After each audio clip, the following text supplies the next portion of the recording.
ನಮಸ್ಕಾರ, ನೀವು ನೋಡ್ತಾ ಇದ್ದೀರಾ ಸುದ್ದಿ ಸಮಯ ನ್ಯೂಸ್ ಚಾನೆಲ್. ಇದು ಲೋಕಲ್ ಎಕ್ಸ್ಪ್ರೆಸ್. ನಾನು ಮಹಾರುದ್ರ ಡಾಕುಳಿಗೆ. ಇದೀಗ ಮುಖ್ಯಾಂಶಗಳು. ಬೀದರ್ ರಂಗಮಂದಿರದಲ್ಲಿ ಕಾರಂಜ ಮುಳುಗಡೆ ಸಂತ್ರಸ್ತರ ಹಿತರಕ್ಷಣಾ ಸಮಿತಿ ವತಿಯಿಂದ ಜನಪ್ರತಿನಿಧಿಗಳೊಂದಿಗೆ ಸಭೆ. ಮಾತನಾಡುವುದು ಬೇಡ, ಸಂತ್ರಸ್ತರಿಗೆ ಪರಿಹಾರ ಒದಗಿಸಿ ಬಂಡೆಪ್ಪ ಖಾಶಂಪುರ್. ಅಂಬೇಡ್ಕರ್ ಸೇನೆ ವತಿಯಿಂದ ಡಾಕ್ಟರ್ ಬಾಬಾ ಸಾಹೇಬ್ ಅಂಬೇಡ್ಕರ್ ಅವರ ಕುರಿತು ಪ್ರಬಂಧ ಸ್ಪರ್ಧೆ. 107 ವಿದ್ಯಾರ್ಥಿಗಳು ಭಾಗಿ. ವಿಜೇತರಿಗೆ ಶೀಘ್ರದಲ್ಲಿ ಬಹುಮಾನ ವಿತರಣೆ. ವಿಷ್ಣುವರ್ಧನ್ ವಾಲ್ದೊಡ್ಡಿ. ನೇಮ್ತಾಬಾದ್ ಶ್ರೀ ತಪಸ್ವಿ ಬಾಬಾ ಮಂದಿರದಲ್ಲಿ ಅಖಂಡ ಹರಿನಾಮ ಸಪ್ತಾಹ ಕಾರ್ಯಕ್ರಮ. ಭಕ್ತಿಯಿಂದ ಭಜನೆ ನೆರವೇರಿಸಿದ ಭಕ್ತರು. ನೆರೆಯ ರಾಜ್ಯದ ಭಕ್ತರು ಭಾಗಿ. ಹರಿಭಕ್ತ ಅವಧೂತಗಿರಿ ಮಹಾರಾಜ್. ವಾರ್ತೆಗಳ ವಿವರ.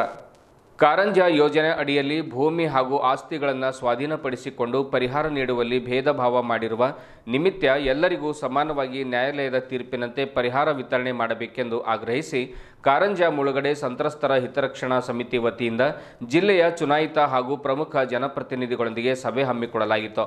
ಕಾರಂಜ ಯೋಜನೆಯಲ್ಲಿ ಆಸ್ತಿ ಮುಳುಗಡೆಯಾಗಿ ಸುಮಾರು 5 ದಶಕಗಳಾದರೂ ಕೂಡ ಸಂತ್ರಸ್ತರಿಗೆ ನ್ಯಾಯಸಮ್ಮತವಾದ ಪರಿಹಾರ ಇದುವರೆಗೆ ಸಿಕ್ಕಿರುವುದಿಲ್ಲ. ಇದಕ್ಕೆ ಕಾರಣ ಜನಪ್ರತಿನಿಧಿಗಳ ಇಚ್ಛಾಶಕ್ತಿಯ ಕೊರತೆಯೋ ಆಡಳಿತ ವ್ಯವಸ್ಥೆಯೋ ತಿಳಿಯುತ್ತಿಲ್ಲ. ಹೀಗಾಗಿ ಕೂಡಲೇ ಸಮಾನ ಪರಿಹಾರ ನಿಗದಿ ಮಾಡಿ ಸಂತ್ರಸ್ತರಿಗೆ ಪರಿಹಾರ ಒದಗಿಸಿಕೊಡಬೇಕೆಂಬ ಸದುದ್ದೇಶದಿಂದ ಇಂದು ಸಭೆ ಆಯೋಜನೆ ಮಾಡಲಾಗಿತ್ತು. ಸಭೆಯಲ್ಲಿ ಮಾತನಾಡಿದ ಬೀದರ್ ದಕ್ಷಿಣ ಕ್ಷೇತ್ರದ ಶಾಸಕರಾದ ಶ್ರೀ ಬಂಡೆಪ್ಪ ಖಾಶಂಪುರ್ ಅವರು 10 ಕೆಲಸಗಳನ್ನು ಒತ್ತೆ ಇಟ್ಟು ಮೊದಲು ರೈತರಿಗೆ ಹಾಗೂ ಸಂತ್ರಸ್ತರಿಗೆ ನ್ಯಾಯ ಒದಗಿಸಿಕೊಡಬೇಕಾಗಿದೆ. ಅಧಿವೇಶನದಲ್ಲಿ ನಿರಂತರವಾಗಿ ರೈತರ ಪರವಾಗಿ ನಾನು ಮಾತನಾಡಿದ್ದೇನೆ. ಸಂತ್ರಸ್ತರಿಗೆ ಪರಿಹಾರ ನೀಡುವಲ್ಲಿ ಹಿಂದೆ ಮುಂದೆ ನೋಡಬಾರದು. ಆದ್ದರಿಂದ ಸಂತ್ರಸ್ತರಿಗೆ ನ್ಯಾಯ ಒದಗಿಸಿಕೊಡುವಲ್ಲಿ ನನ್ನ ಸಂಪೂರ್ಣ ಬೆಂಬಲವಿದೆ ಎಂದು ಹೇಳಿದರು. ಕೆಪಿಸಿಸಿ ಕಾರ್ಯಾಧ್ಯಕ್ಷರು ಹಾಗೂ ಶಾಸಕರಾದ ಶ್ರೀ ಈಶ್ವರ್ ಖಂಡ್ರೆ ಅವರು ಮಾತನಾಡುತ್ತಾ, ಭೂಮಿ ಕಳೆದುಕೊಂಡವರಿಗೆ ನ್ಯಾಯಯುತ ಗರಿಷ್ಠ ಪರಿಹಾರ ನೀಡಲೇಬೇಕಾಗಿದೆ. ಮೂಲಭೂತ ಸೌಕರ್ಯಗಳನ್ನು ಒದಗಿಸಿಕೊಡಬೇಕು. ಇಲ್ಲವಾದರೆ ಪರ್ಯಾಯ ಭೂಮಿ ವ್ಯವಸ್ಥೆ ಸರ್ಕಾರ ಮಾಡಿಕೊಡಬೇಕು. ಈ ನಿಟ್ಟಿನಲ್ಲಿ ಕೊನೆ ಘಳಿಗೆವರೆಗೂ ನನ್ನ ಸಹಕಾರ ಸಂತ್ರಸ್ತರ ಜೊತೆ ಇದೆ ಎಂದು ಪ್ರತಿಪಾದಿಸಿದರು. ಹುಮ್ನಾಬಾದ್ ಶಾಸಕರಾದ ಶ್ರೀ ರಾಜಶೇಖರ್ ಬಿ ಪಾಟೀಲ್ ಅವರು ಮಾತನಾಡುತ್ತಾ, ಕಾರಂಜ ಸಂತ್ರಸ್ತರ ಹೋರಾಟಕ್ಕೆ ನನ್ನ ಸಂಪೂರ್ಣ ಬೆಂಬಲವಿದೆ. ಇದಕ್ಕೆ ಒಂದು ಅಂತ್ಯ ಕಾಣಬೇಕು. ಎಲ್ಲರೂ ಸೇರಿ ಒಂದು ನಿರ್ಧಾರಕ್ಕೆ ಬರಬೇಕಾಗಿದೆ. ಜಿಲ್ಲೆಯ ಎಲ್ಲ ಶಾಸಕರು ಸೇರಿ ಒಂದು ಹೋರಾಟದ ರೂಪುರೇಷೆ ನಿರ್ಮಿಸಿ ಪಕ್ಷಾತೀತವಾಗಿ ಸಂತ್ರಸ್ತರಿಗೆ ಪರಿಹಾರ ಒದಗಿಸಿಕೊಡುವ ಸಂಕಲ್ಪ ಮಾಡಬೇಕಾಗಿದೆ. ಹೀಗಾದಾಗ ಮಾತ್ರ ನ್ಯಾಯ ಒದಗಿಸಿಕೊಡಲು ಸಾಧ್ಯವಾಗುತ್ತದೆ. ಸುಮ್ಮನೆ ಬಂದು ಮಾತನಾಡಿ ತಮ್ಮ ತಮ್ಮ ಮನೆಗೆ ಹೋದರೆ ಸಂತ್ರಸ್ತರಿಗೆ ಪರಿಹಾರ ಸಿಗಲು ಸಾಧ್ಯವೇ ಇಲ್ಲ. ಸುಮಾರು ಸಂತ್ರಸ್ತರು ಬೆಳಗಾವಿಗೆ, ಬೆಂಗಳೂರಿಗೆ ಓಡಾಡಿದರೆ ವ್ಯರ್ಥ. ಒಗ್ಗಟ್ಟಿನಿಂದ ಮಾಡು ಇಲ್ಲವೇ ಮಡಿ ಎಂದು ಹೋರಾಟ ಮಾಡಿದರೆ ಖಂಡಿತ ನ್ಯಾಯ ಸಿಗುತ್ತದೆ ಎಂದು ಹೇಳಿದರು. ಸಭೆಯಲ್ಲಿ ಕಾರಂಜ ಮುಳುಗಡೆಯ ಸಂತ್ರಸ್ತ ಮಹಿಳೆಯೊಬ್ಬರು ವೇದಿಕೆ ಮುಂಭಾಗದಲ್ಲಿ ಬಂದು, ದಯವಿಟ್ಟು ನಮಗೆ ಪರಿಹಾರ ಒದಗಿಸಿಕೊಡಿ, ನಾವು ತುಂಬ ಸಂಕಷ್ಟದಲ್ಲಿದ್ದೇವೆ ಎಂದು ಜನಪ್ರತಿನಿಧಿಗಳಿಗೆ ಭಾವನಾತ್ಮಕವಾಗಿ ಮನವಿ ಮಾಡಿಕೊಂಡ ಘಟನೆ ನಡೆಯಿತು. ಸಭೆಯಲ್ಲಿ ಎಂಎಲ್ಸಿ ಅರವಿಂದ್ ಕುಮಾರ್ ಅರಳಿ, ಕರ್ನಾಟಕ ಮೂಲಸೌಕರ್ಯ ಅಭಿವೃದ್ಧಿ ನಿಗಮದ ಅಧ್ಯಕ್ಷ ಡಾಕ್ಟರ್ ಶೈಲೇಂದ್ರ ಬೆಲ್ದಾಳೆ, ಮಾಜಿ ಶಾಸಕರಾದ ಶ್ರೀ ಅಶೋಕ್ ಖೇಣಿ, ಸಂತ್ರಸ್ತ ಸಮಿತಿ ಅಧ್ಯಕ್ಷರಾದ ಚಂದ್ರಶೇಖರ್ ಪಾಟೀಲ್ ಹೋಚಕ್ನಳ್ಳಿ, ಕಾರ್ಯದರ್ಶಿ ಸಂಜಯ್ ಗಂಗಾ ಪಾಟೀಲ್ ಡಾಕುಳಿಗಿ, ಪ್ರಮುಖರಾದ ರಾಜಪ್ಪ ಕಮಲಾಪುರೆ, ರಾಜ್ಕುಮಾರ್ ಚಿಲ್ಲರ್ಗಿ ಸೇರಿದಂತೆ ಅನೇಕರು ಭಾಗವಹಿಸಿದ್ರು.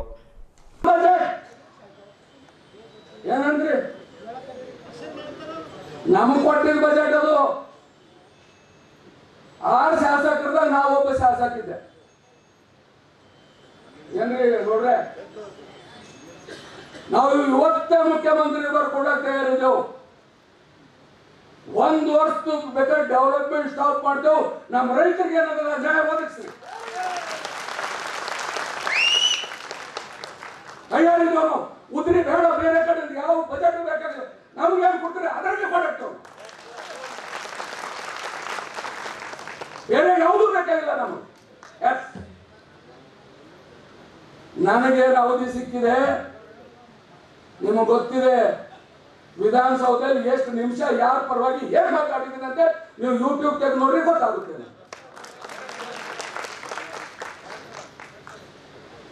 ಜಮೀನು ನಾನು ಹೇಳಿದ್ದೀನಿ ಅವ್ರಿಗೆ, ಕಾರಜೋಳವ್ರಿಗೆ 4 ಸಲ ಅಲ್ಲಿ ಬೊಬ್ಬೆ ಹೊಡೆದ್ರು ಯಾರು ಕೇಳ್ತಾರ. ಅದಕ್ಕೆ ಅವು ಬೇಡ ಬೇಡ ನಂಬಲ್ಲಿ ನೀರು ಕೊಟ್ಟಾರ, ಇದ್ರಾಗಿಲ್ಲ ಬೇಕಾದ್ರೆ ಹಂಚಕ್ಕೆ ಇರುತ್ತೆ.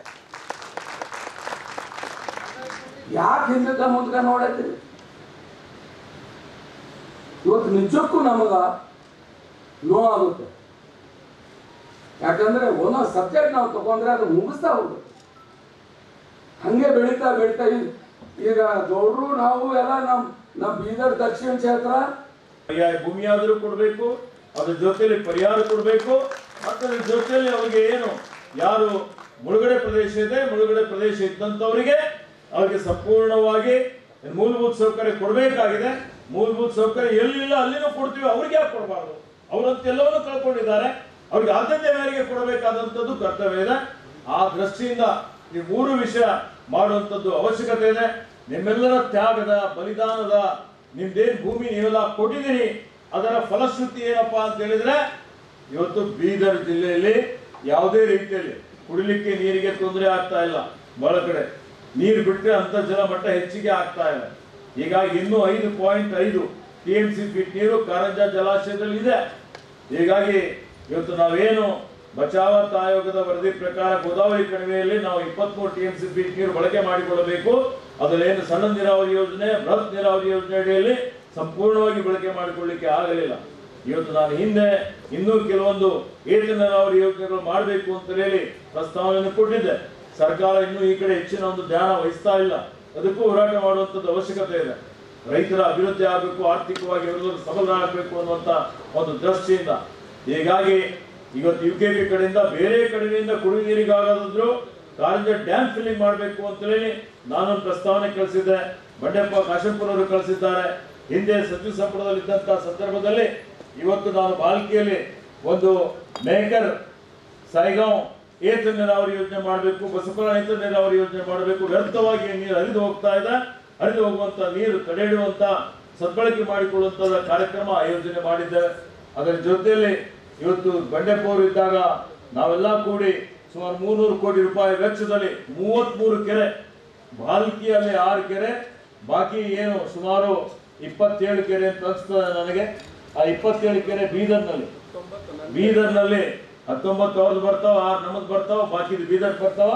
ಇವೆಲ್ಲವೂ ಕೆರೆ ತುಂಬುವಂತ ಒಂದು ಕಾರ್ಯಕ್ರಮ, ಒಂದು ತಾಂತ್ರಿಕ ಅನುಮೋದನೆ ಪಡೆದು, ಆಡಳಿತಾತ್ಮಕ ಅನುಮೋದನೆ ಪಡೆದು ಎಲ್ಲವೂ ಇದ್ರು ಇವತ್ತು ಸರ್ಕಾರಕ್ಕೆ ಈ ಭಾಗಕ್ಕೆ ನಿರ್ಲಕ್ಷ್ಯ ಮಾಡಿ ಘನಘೋರ ಅನ್ಯಾಯ ಮಾಡಿ ಇಲ್ಲಿವರೆಗೆ ನಮಗೆ ಏನು ಅಲೋಕೇಶನ್ ಆಗಿದೆ, ನಮಗೆ ಕೊಟ್ಟಂತ ನೀರೇ ಉಪಯೋಗ ಆಗದಂತ ರೀತಿಯಲ್ಲಿ ಇವತ್ತು ನಡೀತಾ ಇರತಕ್ಕಂಥದ್ದು ಈ ಭಾಗದ ಜನರಿಗೆ ದ್ರೋಹ ಮಾಡಿದಂಗೆ ಆಗ್ತದೆ. ಅದಕ್ಕಾಗಿಯೂ ನಾವು ಒಗ್ಗಟ್ಟಾಗಿ ಹೋರಾಟ ಮಾಡಬೇಕಾಗ್ತದೆ, ಪಕ್ಷಾತೀತವಾಗಿ ಜಾತ್ಯತೀತವಾಗಿ ಅನ್ನುವಂಥ ಮಾತುಗಳಿಗೆ ಬಯಸ್ತಾರೆ. ನಾನು ಒಂದೇ ಒಂದು ಹೇಳಕ್ಕೆ ಇಚ್ಛಪಡ್ತೀನಿ, ನಿಮ್ಮ ಹೋರಾಟ ಸಂಪೂರ್ಣವಾದಂಥ ನನ್ನ ಬೆಂಬಲ ಇದೆ.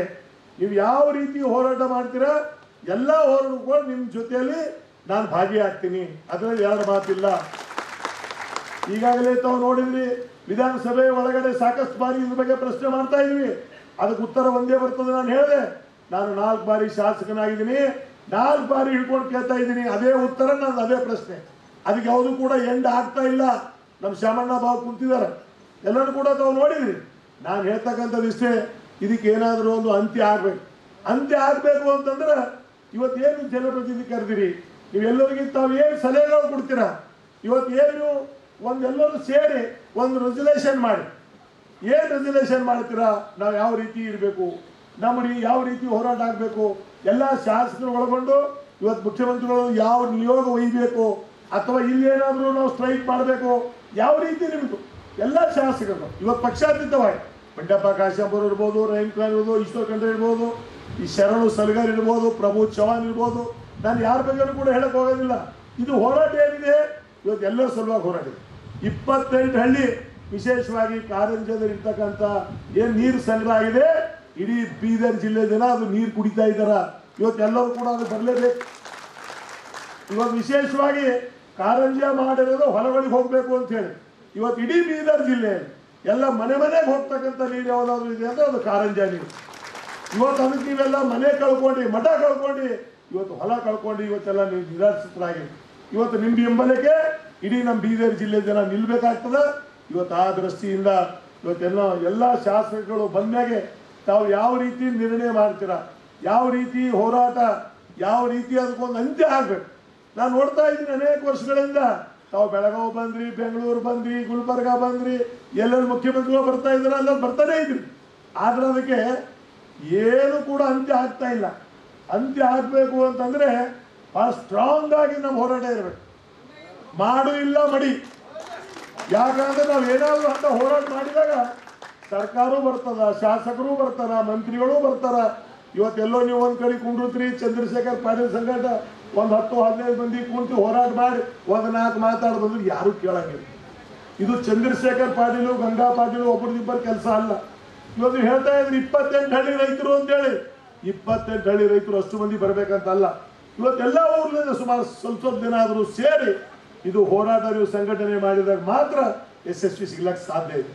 ಇವತ್ತು ಆ ದೃಷ್ಟಿಯಿಂದ ತಾವು ಯಾವ ರೀತಿ ತೀರ್ಮಾನಗಳು ತಗೊಳ್ತೀರಾ. ಇವತ್ತು ನಮ್ದು ಒಂದೇ ಒಂದಿದೆ ಆಸೆ, ಇವತ್ತು ಏನು ಭಾಳ ದಿನಗಳಿಂದ ನಿಮ್ಮ ಹೋರಾಟ ಇದೆ, ಆ ಹೋರಾಟ ಅಂತ್ಯ ಆಗ್ಬೇಕು.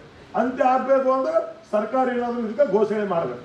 ಯಾವ ರೀತಿ ಘೋಷಣೆ ಮಾಡ್ತದ, ಇವತ್ತು ನಮಗೆ ಈ ಕಾರಂಜ ಹೋರಾಟ ಸಮಿತಿದವರಿಗೆ ಒಂದು 4-8 ಮಂದಿ ಕರೆಸಿ ನಮ್ಮ ಜೊತೆಯಲ್ಲಿ ಎಲ್ಲ ಜಿಲ್ಲೆಯ ಶಾಸಕರು, ವಿಧಾನ ಪರಿಷತ್ ಸದಸ್ಯರು ಕರೆಸಿ ನಾವು ಈ ರೀತಿ ತೀರ್ಮಾನ ಮಾಡ್ತೀವಿ, ಇದಕ್ಕೆ ನಿಮ್ದೆಲ್ಲರೂ ಒಪ್ಪಿಗೆ ಮಾಡಿ ಒಂದ್ಸಲ ಮುಗಿಸ್ಬಿಡೋಣ ಅಂತ ಒಂದು ವೇಳೆ ಏನಾದರೂ ಸರ್ಕಾರ ಮಾಡ್ತು ಅಂದ್ರೆ, ಇವತ್ತು ಇರಿಗೇಷನ್ ಸಚಿವರು ಕೂಡ ಗೋವಿಂದ ಕಾರಜೋಳ ಇದ್ದಾರೆ, ಇವತ್ತು ಹಿರಿಯ ಸಚಿವರಿದ್ದಾರೆ, ಇವತ್ತು ಬಸವರಾಜ ಬೊಮ್ಮಾಯಿ ರಾಜ್ಯದ ಮುಖ್ಯಮಂತ್ರಿಗಳು ಇದ್ದಾರೆ, ಇವತ್ತೇನೋ ನಮ್ಮ ಉಸ್ತುವಾರಿ ಸಚಿವರು ಪಾಟೀಲ್ ಇದ್ದಾರೆ. ಇವತ್ತೆಲ್ಲೋ ಜೊತೆಯಲ್ಲಿ ನಾವು ಇದ್ರ ಬಗ್ಗೆ ಮಾಹಿತಿ ಕೊಟ್ಟು ಇವತ್ತು ನಾವೆಲ್ಲ ಸಭೆ ಇವತ್ತೇನು ಸೇರಿದ್ರಿ. ಇವತ್ತೇನು 72ರಲ್ಲಿ ಪ್ರಾರಂಭ ಆಗಿರ್ತಕ್ಕಂಥ ಈ ಒಂದು ಕಾರಂಜ ಇವತ್ತು 2022 50 ವರ್ಷ 5 ದಶಕ ಮುಗಿದಿದೆ. ಇವತ್ತು ಅದರ ಸಲುವಾಗಿ ಇವತ್ತು ನೀವು ನಮಗೆ ಕರೆದಿದ್ರಿಲ್ಲ ವೇದಿಕೆ ಮೇಲೆ, ನಿಮ್ಮದು ಮಾತಾಡಲಿದ್ದಾರೆ. ದಯವಿಟ್ಟು ಕೇಳೋಣ. ಇದು ಶಾಂತ ರೀತಿಯಿಂದ ಸರ್. ನಮ್ಗೆ ನಿಮ್ಮ ತಾಯಿ ತಿಳ್ಕೊಂಡು ನಮ್ಮ ದಂಧೆ ಮಾಡ್ಕೊಡಿ. ಎಂದಿನ ಹಿಡಿದು ಇದೇ ಅತ್ತಿದ್ದೆವು, ಅವ್ರು ಬಂದಾಗ ಭೀ ಅದೇ ಅಂತಿದ್ದೆವು, ನೀವು ಬಂದಾಗ ಭೀ ಅದೇ ಅಂತಿದ್ದೆವು. ನಾವು ಸಾಯತನ ಅನ್ಕೋತಾನೆ ಹೋಯ್ತೇವು. ನಮ್ಗೆ ಯಾರು ಕೇಳೋರು. ಅಂಬೇಡ್ಕರ್ ಸೇನೆ ವತಿಯಿಂದ ನಗರದ ಖಾಸಗಿ ಶಾಲೆಯಲ್ಲಿ ಡಾಕ್ಟರ್ ಬಾಬಾ ಸಾಹೇಬ್ ಅಂಬೇಡ್ಕರ್ ಅವರ ಜೀವನ ಮತ್ತು ಸಾಧನೆ ಆಧಾರಿತ ಪ್ರಬಂಧ ಸ್ಪರ್ಧೆ ಆಯೋಜನೆ ಮಾಡಲಾಗಿತ್ತು. ಈ ಕುರಿತು ಮಾತನಾಡಿದ ಸೇನೆಯ ಕಲ್ಯಾಣ ಕರ್ನಾಟಕ ವಿಭಾಗೀಯ ಅಧ್ಯಕ್ಷರಾದ ವಿಷ್ಣುವರ್ಧನ್ ವಾಲ್ದೊಡ್ಡಿಯವರು, ಅಂಬೇಡ್ಕರ್ ಅವರ ಜೀವನ ಮತ್ತು ಸಾಧನೆ ಎಲ್ಲರಿಗೂ ತಿಳಿಸುವ ಉದ್ದೇಶದಿಂದ ಈ ಪ್ರಬಂಧ ಸ್ಪರ್ಧೆ ಏರ್ಪಡಿಸಲಾಗಿದೆ. ಮುಂದಿನ ದಿನಗಳಲ್ಲಿ ರಾಜ್ಯ ಮಟ್ಟದ ಸ್ಪರ್ಧೆ ಕೂಡ ಆಯೋಜನೆ ಮಾಡಲು ತಯಾರಿ ನಡೆಸಲಾಗಿದೆ. ಇಂದಿನ ಸ್ಪರ್ಧೆಯಲ್ಲಿ ಜಿಲ್ಲೆಯ ಪ್ರತಿಯೊಂದು ತಾಲೂಕಿನ ಒಟ್ಟು 107 ವಿದ್ಯಾರ್ಥಿಗಳು ಭಾಗವಹಿಸಿದ್ದಾರೆ. ಅಲ್ಲದೆ ರಾಯಚೂರು ಜಿಲ್ಲೆಯಿಂದ ಕೂಡ ವಿದ್ಯಾರ್ಥಿಗಳು ಆಗಮಿಸಿ ಬೀದರ್ನಲ್ಲಿ ಪ್ರಬಂಧ ಸ್ಪರ್ಧೆಯಲ್ಲಿ ಭಾಗವಹಿಸಿದ್ದು ವಿಶೇಷವೆನಿಸಿದೆ.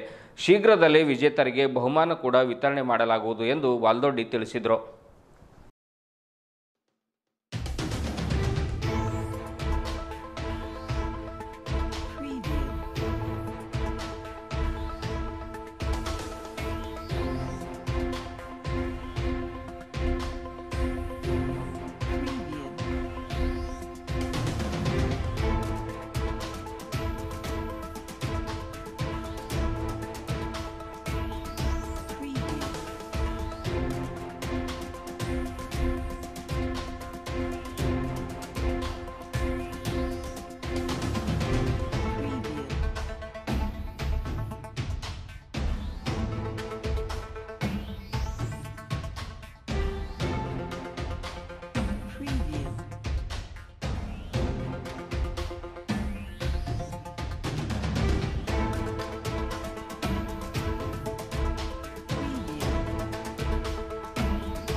ನಮಸ್ಕಾರ.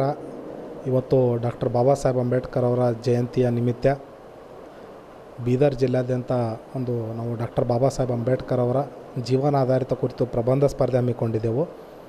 ನಾವು ನಿರೀಕ್ಷೆಗೆ ಮೀರಿ ಇವತ್ತು ವಿದ್ಯಾರ್ಥಿಗಳು ಇಲ್ಲಿ ಭಾಗಿಯಾಗಿದ್ದಾರೆ. ಸುಮಾರು 107 ವಿದ್ಯಾರ್ಥಿಗಳು ಈ ಒಂದು ಸ್ಪರ್ಧೆಯಲ್ಲಿ ಭಾಗಿಯಾಗಿದ್ದಾರೆ. ಎಲ್ಲಕ್ಕಿಂತ ಮುಖ್ಯವಾಗಿದ್ದೇನೆಂದರೆ ಬೀದರ್ ಜಿಲ್ಲೆಯ ಔರತ್ ತಾಲೂಕು ಮತ್ತು ಬಸವ ಕಲ್ಯಾಣ, ಹುಮ್ನಾಬಾದು, ನಮ್ಮ ಜಿಲ್ಲೆಯ ಪ್ರತಿಯೊಂದು ತಾಲೂಕಿನಿಂದ ವಿದ್ಯಾರ್ಥಿಗಳು ಈ ಒಂದು ಸ್ಪರ್ಧೆಯಲ್ಲಿ ಭಾಗಿಯಾಗಿದ್ದಾರೆ.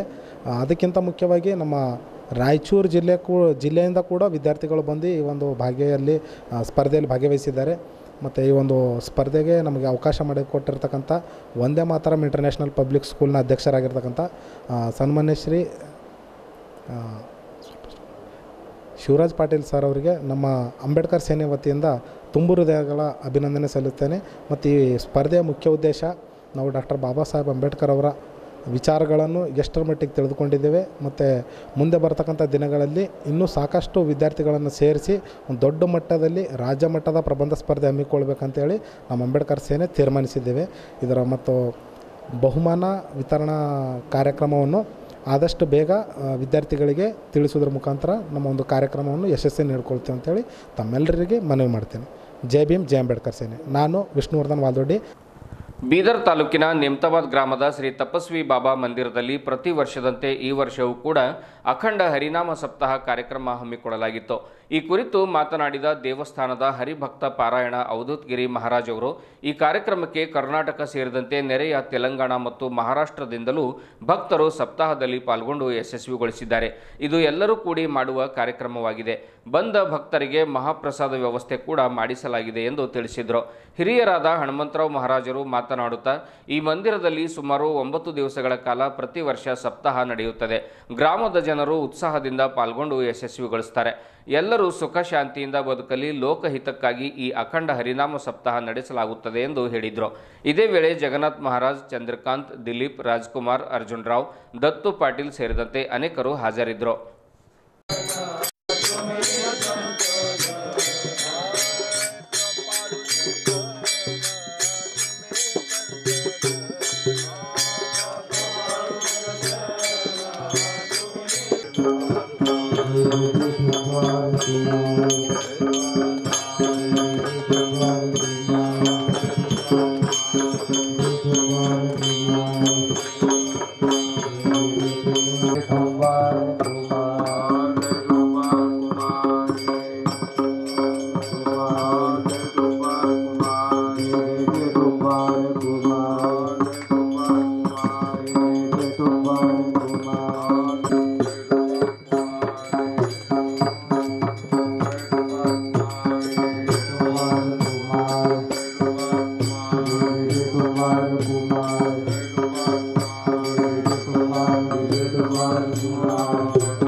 ಈ ಕಾರ್ಯಕ್ರಮವಂತ ಸುತ್ತಮುತ್ತಲಿನಲ್ಲದಲ್ಲದೆ ಬೇರೆ ನೆರೆ ರಾಜ್ಯಗಳಾದಂಥ ತೆಲಂಗಾಣ, ಆಂಧ್ರ, ಮಹಾರಾಷ್ಟ್ರ, ಕನ್ನಡ 1, 2, 10, 20 ಸಾವಿರ 2,000 ಅಲ್ಲದೆ ಸುಮಾರು 10,000 15,000 ಇಲ್ಲಿ ಜನಸಂಖ್ಯೆ ಭಕ್ತರು ಬರ್ತಾರೆ.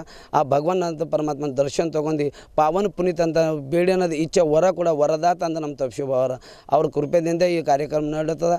ಇಂಥ ಒಂದು ಭವ್ಯ ದಿವ್ಯದ ಕಾರ್ಯಕ್ರಮ, ಈ ಕಾರ್ಯಕ್ರಮ ಉಪಸ್ಥಿತ 3 ಎಲ್ಲರೇ ಶ್ರೇಷ್ಠರು ಹಿರಿಯರು ಎಲ್ಲರೂ ಕಲಿತು ಕೊಡಂತ ಮಾಡಿದಂಥ ಭವ್ಯ ಕಾರ್ಯಕ್ರಮದ ನೀವು ಬಂದಿರಿ. ಇದು ಕೂಡ ಭಾಳಷ್ಟು ಒಳ್ಳೆಯದು. आणि आपल्या कर्नाटकामधील बिदार जिल्हा आणि मुक्काम नेमताबाद या ठिकाणी आधी अनादी काळापासून तपस्वी बाबा हे महान योगी तपस्वी त्यागी जे होऊन गेले आणि त्यांची इथं समाधी आहे आणि त्या समाधीच्या इथं त्यांच्या आश्रयामध्ये संपूर्ण गावातील समस्त गावकरी मंडळी व आजूबाजूचे तालुक्यातील जिल्ह्यातील सर्व जे आहे ना भाविक भक्त येऊन इथं 9 दिवसाचा अखंड हरिनाम सप्ताह व जगद्गुरू तुकाराम महाराज यांचं गात्यावरील संगीत भजन आणि प्रवचन आणि समाज सुधारण्याकरता कीर्तनाच्या माध्यमामधून सगळ्यांना ज्ञान व्हावं, भक्तिमार्ग मिळावं आणि सगळ्यांचं जीवन हे कर्तार्थ व्हावं, सगळ्यांना योग्य मार्गदर्शन दाखवून आणि त्यांचं जीवन जे आहे ना विकास व्हावं अशा उद्देशाने किंवा सर्व जगामध्ये शांती निर्माण व्हावं, सगळे सुखी व्हावं अशा भावनेनं आहे ना गावकरी मंडळीनं आणि या तपस्वी बाबाच्या इथं आणि अखंड हरिनाम सप्ताह हे सुरुवात केलेले आहेत आणि यथासांग रूपानं आणि ಕೊನೆಯಲ್ಲಿ ಮತ್ತೊಮ್ಮೆ ಮುಖ್ಯಾಂಶಗಳು. ಇದು ಬೀದರ್ ರಂಗಮಂದಿರದಲ್ಲಿ ಕಾರಂಜ ಮುಳುಗಡೆ ಸಂತ್ರಸ್ತರ ಹಿತರಕ್ಷಣಾ ಸಮಿತಿ ವತಿಯಿಂದ ಜನಪ್ರತಿನಿಧಿಗಳೊಂದಿಗೆ ಸಭೆ. ಮಾತನಾಡುವುದು ಬೇಡ, ಸಂತ್ರಸ್ತರಿಗೆ ಪರಿಹಾರ ಒದಗಿಸಿ ಬಂಡೆಪ್ಪ ಖಾಶಂಪುರ್. ಅಂಬೇಡ್ಕರ್ ಸೇನೆ ವತಿಯಿಂದ ಡಾಕ್ಟರ್ ಬಾಬಾ ಸಾಹೇಬ್ ಅಂಬೇಡ್ಕರ್ ಅವರ ಕುರಿತು ಪ್ರಬಂಧ ಸ್ಪರ್ಧೆ. 107 ವಿದ್ಯಾರ್ಥಿಗಳು ಭಾಗಿ. ವಿಜೇತರಿಗೆ ಶೀಘ್ರದಲ್ಲಿ ಬಹುಮಾನ ವಿತರಣೆ. ವಿಷ್ಣುವರ್ಧನ್ ವಾಲ್ದೊಡ್ಡಿ. ನೇಮ್ತಾಬಾದ್ ಶ್ರೀ ತಪಸ್ವಿ ಬಾಬಾ ಮಂದಿರದಲ್ಲಿ ಅಖಂಡ ಹರಿನಾಮ ಸಪ್ತಾಹ ಕಾರ್ಯಕ್ರಮ. ಭಕ್ತಿಯಿಂದ ಭಜನೆ ನೆರವೇರಿಸಿದ ಭಕ್ತರು, ನೆರೆಯ ರಾಜ್ಯದ ಭಕ್ತರು ಭಾಗಿ. ಹರಿಭಕ್ತ ಅವಧೂತಗಿರಿ ಮಹಾರಾಜ್. ಇದುವರೆಗೂ ಸುದ್ದಿ ಕೊಟ್ಟಿರುವ ನಾನು ಮಹಾರುದ್ರ ಡಾಕುಳಿಗಿ. ಮತ್ತೆ ಮುಂದಿನ ವಾರ್ತೆಗಳೊಂದಿಗೆ ಭೇಟಿಯಾಗೋಣ. ವಂದನೆಗಳು.